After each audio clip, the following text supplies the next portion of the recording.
Welcome to యూఐటీవీ. Telangana రాష్ట్రంలో మరికొద్ది రోజుల్లో స్థానిక సమరం జరగబోతోంది. ఇప్పటికే ప్రభుత్వం 42% బీసీ రిజర్వేషన్ల అమలుపై ఓ నిర్ణయానికి వచ్చినట్లుగా తెలుస్తుంది. ఆగస్టు 29న మరోసారి కేబినెట్ భేటీ కానుంది.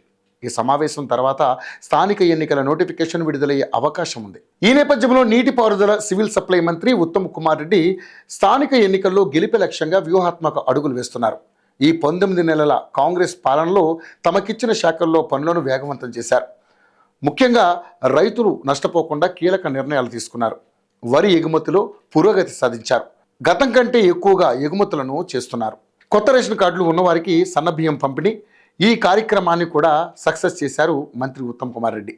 తెల్ల రేషన్ కార్డు ఉన్న కుటుంబంలో ఒక్కో వ్యక్తికి నెలకు 6 కిలోల చొప్పున సన్నబియ్యాన్ని అందజేస్తున్నారు. రాష్ట్రంలో 3 కోట్ల మందికి పైగా ఈ పథకం ద్వారా లబ్ధి చేకూరుతుంది. సన్నబియ్యం పంపిణీ కోసం ఏటా 10,665 కోట్ల రూపాయల ఖర్చు చేస్తుంది ప్రభుత్వం. అయితే వీరందరికీ సరఫరా చేసేందుకు నెలకు 1.80 లక్షల టన్నుల సన్నబియ్యం అవసరం అవుతుంది. అయినా కూడా వెనకడుగు వేయకుండా మంత్రి ఉత్తమ్ కుమార్ రెడ్డి అందరికీ సన్నబియ్యం అందేలా చూస్తున్నారు. అంతేకాకుండా కొత్త రేషన్ కార్డుల పంపిణీని కూడా వేగవంతం చేశారు. దీన్ని నిరంతర ప్రక్రియగా మార్చడంలో ఉత్తమ్ కుమార్ రెడ్డి కీలక పాత్ర పోషించారు. ఇక పెండింగ్ ప్రాజెక్టులపై ఉత్తమ్ కుమార్ రెడ్డి ఫోకస్ పెంచారు. సంబంధిత అధికారులతో ఎప్పటికప్పుడు సమావేశాలు నిర్వహిస్తూ పెండింగ్లో ఉన్న ప్రాజెక్టు పనులను త్వరగా పూర్తి చేయాలని ఆదేశాలు జారీ చేశారు. రైతుల పంటకు సాగునీరు అందించడమే లక్ష్యంగా ప్రాజెక్టు పనులను వేగవంతం చేసినట్లుగా మంత్రి ఉత్తమ్ కుమార్ తెలిపారు.